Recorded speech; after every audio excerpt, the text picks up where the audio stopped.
You can pass the basil around so that we all get a share of that experience. And I'm wondering how you're doing with the rosary.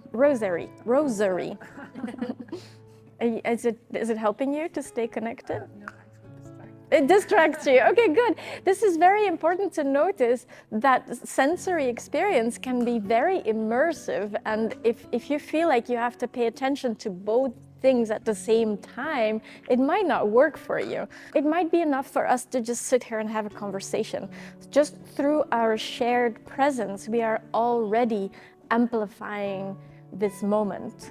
Because a moment, just imagine you standing here alone. I don't think you would have stood here for half an hour.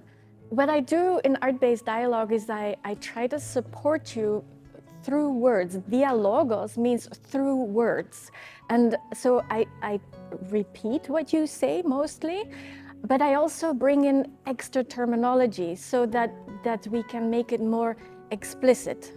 So for example, what you're doing now, smelling these basil leaves, that's an olfactory experience. We're experiencing through our nose, we're breathing the smell of that basil, and funnily enough, it brings texture into the experience because we all have experience with herbs and particularly with basil, and it brings back memories of these, touching it, dealing with it, and it enlivens the experience of looking.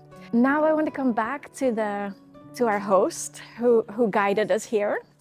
And did she do a good job? Did she describe this artwork well for us? I think so. I mean, we found it right away. What was good about it? What did she do well? Because she did really well. I mean, do you remember what she said? Latin American colors. Yeah, that was the dead giveaway, right? Immediately we knew we had to be here. So there's the Latin American colors. They're here. What else? Rhythm, music. Is there more rhythm here than, let's say, over there or over there? Yeah, this, if any of these artworks deserves the word rhythm, it's this one, right? And what is rhythm exactly in visual terms? Well, it is repetition. Repetition. It is repetition and a pattern. And a pattern. And you described all of those things on the phone call, I remember. Yeah, repetition, patterns. And 3 parts you also describe. Okay. Imagine you have to describe this artwork to a non-seeing person. There's some elements missing then, right? Because how on earth could they know what we're looking at if we don't tell them, for example, the size? It was fairly easy for us to find this artwork based on your description, so you did very well. But if you didn't have the luxury of sight, we would need to have other information. Any last thoughts about this experience, about going through the meditation? How was it for you to open your eyes and come back here? Could you just tell us a little bit about your experience? I feel it was refreshing, especially after the guided meditation. It felt kind of like the same feeling you get when you drive past your old neighborhood where you lived as a kid but don't live anymore. And you recognize what you see, but it's already different and you have a very different perspective of it because you're differently grounded in what you're doing. So after the guided meditation, that's the feeling I got when looking back at the painting and also connecting it to the sounds and to the rhythm of the dripping. The dripping. And just the light and the fan and then seeing all of those sounds and all of those rhythms represented. But that only came after being grounded by the meditation. Because then I really listened, then I really started to feel and smell where I am and really internalize my surroundings. That's when I started to pay attention to the details. So really it gives perspective on the details. Nice. I don't think I could have said it better. Do you want to teach this class? I think we can just switch. Because just this presence is so important, right? Because we observe from our present state of mind, right? And from our situatedness. And from our experiences, but also just from being here. And were you enjoying the sound or it was distracting? On the one hand, it was really enjoyable because I do like the sounds of dripping. Like as a person, I listen to that to fall asleep. I enjoy rain. But with the sound and with the voices and with everything becoming a bit of a cacophony, I had to consciously try to connect that rhythm to this, that sound to that, to sort of assign them roles. to not make them annoying. Okay, so you put them to work. Yeah. Beautiful feedback. Thank you so much for your comments. This idea of revisiting a place, you said as place of your childhood, is very important in art-based dialogue. We come back to the artwork over and over again. Every person who has a comment about the artwork kind of resets our mind frame, and we go back to the picture. Sometimes what I do is I set out like these sort of like a clothesline of experience, and on the one side there's the observation, and then I stretch a line, which is basically the line of our attention, like it's a stretch of attention from observation to perception. And in between observation and perception, we sort of cycle through and we try to stretch that moment as long as we can, because usually we judge things very fast. Like or don't like, and it's done. We're done with the picture, right? I like it. Instagram, next.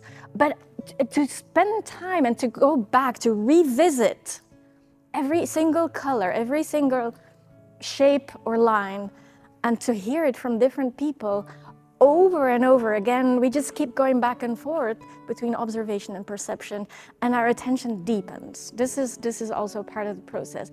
And meditation, of course, helps to bring us in the present moment. Any other thoughts about the process? How was it for you to be here? Did you enjoy meditating? Have you ever done it before? Would you like to do it again? How are you doing? Good. Good. Focused. That's nice. Focus is nice. Yeah, that's nice. Being less overwhelmed and being able to just stay here and not everywhere in the head or thinking about what's going on behind me. Focus is one of the great joys of life. And many of us lead such scattered lives. I mean, I'll speak for myself. It's hard to be attentive, to the luxury of paying attention to one painting for over half hour. Nobody has time for that. Stretching your attention, stretching your awareness is not only going to make you better art viewers, it's also going to improve the quality of your life, because you take that outside of the gallery and you can become more aware of what's going on around you. And I do hope you will bring that focus into the next of your day, if you can. Thank you. That's the best review ever. Focus. Then we can wrap it up. This part of the experience is done. We can do goodbye, because you probably need to go back to your work camp. What we could do is the same huddle that we did at the beginning. Instead of making eye contact now, we will say goodbye or thank you or whatever you want to share, just a smile. Thank you, all of you, for being here. And we're just going to be lucky. We're going to look down. On the count of 3, we're going to look up and say thank you to whomever crosses our view. Don't change the direction of your head. Once you've decided left, right, or straight ahead, that's your direction. On the count of 3, look up and say thank you.